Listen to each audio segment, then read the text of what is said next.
또한 사제의 영과 함께 요한이 전한 거룩한 복음입니다. 영광 받으소서. 그때 예수님께서 유다인들에게 말씀하셨다. 내가 나 자신을 위하여 증언하면 내 증언은 유효하지 않는다. 그러나 나를 위하여 증언하신 분이 따로 계시다. 나는 나를 위해서 증언하시는 그분의 증언이 유효하다는 걸 알고 있다. 너희가 요한에게 사람들을 보냈을 때 그는 진리를 증언하였다. 나는 사람의 증언을 필요하지 않는다. 그런데도 이런 말을 하는 것은 너희가 구원을 받게 하려는 것이다. 요한은 타오르며 빛을 내는 등불이었다. 너희는 한때 그 빛 속에서 즐거움을 누리려고 하였다. 그러나 나에게는 요한의 증언보다 더 큰 증언이 있다. 아버지께서 나에게 완수하도록 맡기신 일들이다.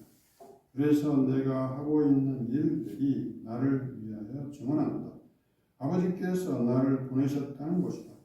그리고 나를 보내신 아버지께서도 나를 위하여 증언해 주셨다. 너희는 그분의 목소리를 들은 적이 한 번도 없고 그분의 모습을 본 적도 없다. 너희는 그분의 말씀이 너희 안에 머무르게 하지 않는다. 그분께서 보내신 이를 너희가 믿지 않기 때문이다. 너희는 성경에서 영원한 생명을 찾아 얻겠다는 생각으로 성경을 연구한다. 바로 그 성경이 나를 위하여 증언한다. 그런데도 너희는 나에게 와서 생명을 얻으려고 하지 않는다. 나는 사람들에게 영광을 받지 않는다. 그리고 나는 너희에게 하나님을 사랑하는 마음이 없다는 것을 안다. 나는 내 아버지의 이름으로 왔다. 그런데도 너희는 나를 받아들이지 않는다. 다른 이가 자기 이름으로 오면 너희는 그를 받아들일 것이다. 자기들끼리 영광을 주고받으면서 한 분신 하느님에게서 받은 영광은 추구하지 않으니 너희가 어떻게 믿을 수 있겠느냐. 그러나 내가 너희를 아버지께 고소하리라고 생각하지 마라. 너희를 고소하는 이는 너희가 희망을 걸어온 모세이다. 너희가 모세를 믿었더라면 나를 믿었을 것이다. 그가 나에 관해서 성경에 기록하였기 때문이다. 그런데 너희가 그를 믿지 않는다면 나의 말을 어떻게 믿겠느냐. 주님의 말씀입니다. 그리스도니 왜 이런 얘기가 나오냐면 유다인들이 예수님을 죽이려고 하고 있고 예수님은 죽음을 향해서 사순절 죽음을 향해서 가고 있는 거죠.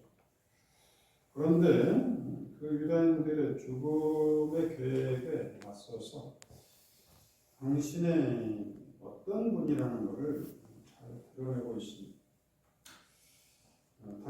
우리가 누구 알려면 그 증언을 들어야 되겠죠. 예수를 증언하는 분은 세례자 요한이었고, 그 다음에 예수님이 하시는 일이었고, 그 다음에 아버지 하나님께서 증언한다는 그런 표현을 사용하고 있습니다. 그리고 39절에 보면 너희는 성경에서 영원한 생명을 찾아 얻겠다는 생각으로 성경을 연구한다. 그래서 성경을 연구하는 목적은 여기에 있습니다. 영원한 생명을 얻으려고 우리가 성경을 공부하는 거지. 성경을 쳐다보고 반성하려고 성경을 공부하는 것은 아닙니다.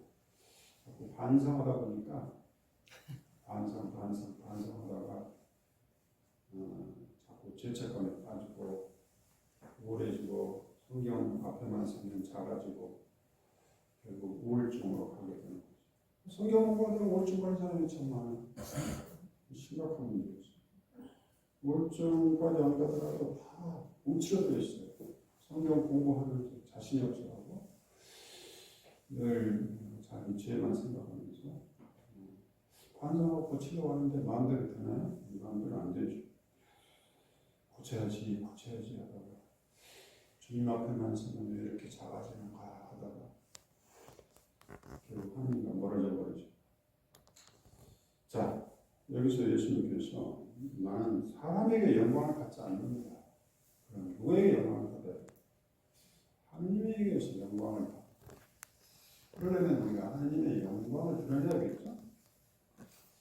우리가 우리가 성경을 읽으면서 하나님이 하시는 일, 예수님께서 하시는 놀라운 일을 이야기하면서 예수님의 영광을 드러내야 되는데 예수님의 영광을 드러낸 듯 하면서 자기 이야기 해버리니까 결국 자기 영광을 드러내고자 하다가 영광을 드러낼 게 없으니까 자꾸 반성하고 자기 못한 거 이야기하고 자기 이야기로 이제 안 되니까 또 식구들을 이렇게 탁 끌어들이는 거죠. 너희들이 시험은 또 친정 아버지 잘못한 것 결국 자신들의 영광을 드러내는 배우자 이야기를 하면서 배우자 이야기를 하면서 잘 들어보면 배우자가 잘못했는데 나는 잘했다는 이야기거든요. 결국 자신들의 영광을 드러내고자 하는 그게 숨어 있어요. 그것도 모르고 그걸 평생 반복하다가 정말 예수님이 누군가 이 순간에도 나를 사랑하기 위해서 목숨을 바치는 그분이 도대체 누군가? 그분은 어떻게 해서 지금 이 순간도 나를 위해서 이렇게 죽음을 불사하고 끊임없이 당신을 증언하면서 당신을 믿게 하고 그래서 우리가 영원한 생명, 예수님이 주시는 영원한 생명이 되게 하시는 것. 이것이 우리의 목표인데 결국 기준점이 어디냐? 영광이 누구의 영광이냐? 하나님의 영광. 하나님의 영광이라는 것은 하나님의 나를 사랑하고 있다는 것을 드러내는 거죠. 결국 나를 사랑하는 사람은 누구예요? 나를 창조하시고 나와 늘 함께 계시고 내가 잘되기를 간절히 바라시는 하나님 외에 또 있습니까? 내가 나를 사랑해 왔지만 나는 나의 원수일 때가 너무 많아. 나를 함부로 대해 폄하 내가 하는 생각을 해보세요. 나는 안 돼. 나는 하나님마다 왜 안 되지? 그러면서 끊임없이 우리 자신을 뭔가 부정적으로 바라보는 경향이 있어요. 어디서 오는 거예요? 자기 영광을 드러내고 싶은데 그게 잘 안 되니까 반대로 하고 죄책감에 빠지고 열등감에 빠지고 유명한 아들러는 결국 우리 인간은 열등감 보상의 인생이라는 말을 사용합니다. 열등감이 있어요. 왜 그랬겠어요? 딱 이 세상에 탄생해 보니까 아무것도 할 수 없는 거 노는 것밖에. 그러니까 열등감, 뭐 열등감을 채워. 열등감을 벗어나서 내가 소중한 존재라는 것을 깨우쳐주는 게 엄마의 역할이고 그것을 위해서 하나님이 존재하신 거죠. 하나님의 사랑받는 존재다. 이렇게 해서 우리가 왜 하나님께 하나님께 영광을 드려야 되는가? 그분께서 우리를 영광스럽게 하니까. 그분께서 영광이란 바로 사랑하니까. 그분만이 나를 죽기까지 사랑한다는 것이 우리의 믿음이죠. 죽기까지 나를 사랑하신 그분을 내가 늘 이야기하고 생각하고 그분의 나를 선포하고 그분께서 하시는 놀라운 일에 대해서 이야기하고 그분의 하시는 그 따뜻한 사랑 죽음을 불사하면서 당신 사랑의 이야기를 이렇게 하시는 사람이 없죠.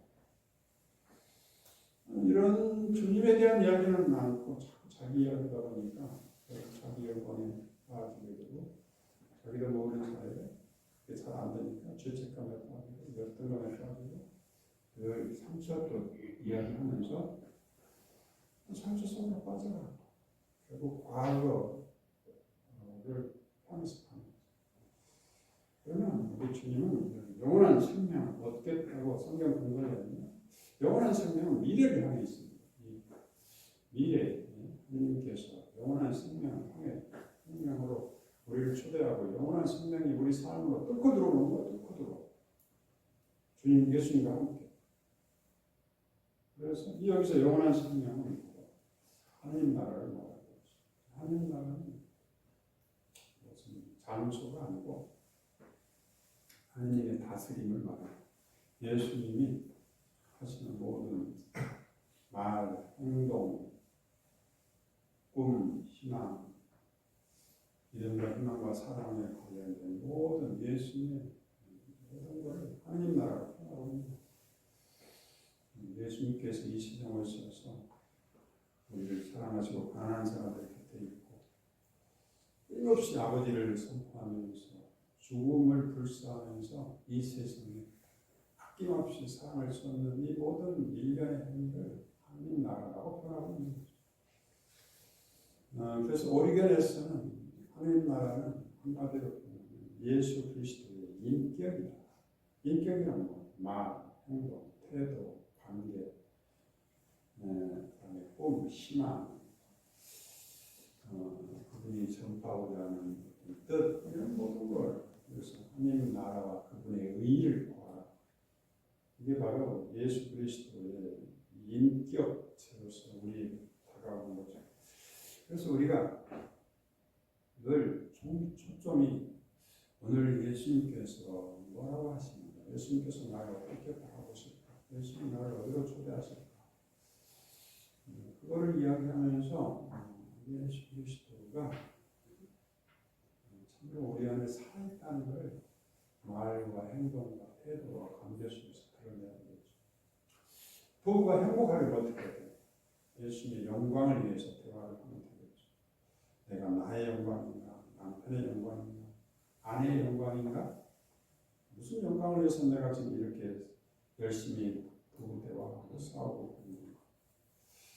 하나님의 영광이라면 좋은 쪽으로 갈 거예요. 그러나 남편이든 아내든 자기들의 영광을 자기 오름을 찾으려고 하면 그럴수록 미궁에 빠질 거예요. 요즘 나라가 왜 이렇게 걷잡을 수 없는가? 자기 영광을 찾는 거예요. 내가 못하는 거. 그러나 하나님의 영광을 구하는 지도자를 우리는 필요하다. 그럼 하나님의 영광이라는 게 어떻게 하시는가? 이 백성 중에 가장 가난한 사람들에게 마음이 가는 그쪽으로 정책을 펴는 사람들이 하나님의 영광을 드리는 거죠. 그래서 성경에 보면 예수님도 늘 가난한 사람들과 함께하는 거죠. 그것이 기득권자들에게는 미움이 박혀서 박해를 하고 죽이려고 하는 거죠. 명확해요. 하나님의 뜻, 하나님의 영광이란 가장 가난하고 어렵고 힘들고 자기 힘으로 도대체 해볼 수 없는 사람들을 위해서 마음이 가있고 그들과 함께하는 사람이 하나님의 영광을 드리는 것입니다. 자, 오늘 예수님께서 너희는 성경에서 영원한 생명을 찾고자 한다는데 우리도 영원한 생명을 향해야 되겠고 나는 사람에게 영광을 받지 않는다. 그래요. 우리 사람에게 더 이상 나 자신에게 영광을 받으려고 하지도 말고 하나님께 영광을 드리고 하나님께 영광을 받으려고 해서 다른 말하면 하나님을 사랑하고 하나님의 사랑을 받으려고 하면서 예수 그리스도가 우리에게 주고자 하는 하늘 나라가 우리 안에서 우리의 생각, 우리의 말, 행동 속에 힘차게 살아있고 그래서 하늘은 하늘의 영광을 이야기해요. 땅은 창공 우리 주 하느님을 찬미하도록 이렇게 사는 것이 바로 하늘나라 이 땅에 하늘나라에서 사는 거 아니겠습니까? 그래서 우리가 오늘 복음의 핵심 단어는 영원한 생명, 영광인데 우리 모두가 이 영광, 하나님께 영광을 드리고 하나님의 사랑을 받고 하나님께 사랑을 드리고 하면서 영원한 생명이 이미 우리 안에 시작되고 있음을 믿고 영원한 생명의 기쁨, 영원한 생명의 행복에 여러분 모두 참여하도록 우리 주님께서 여러분을 초대하십니다. 아멘. 가장 축복을 청하는 모든 이들에게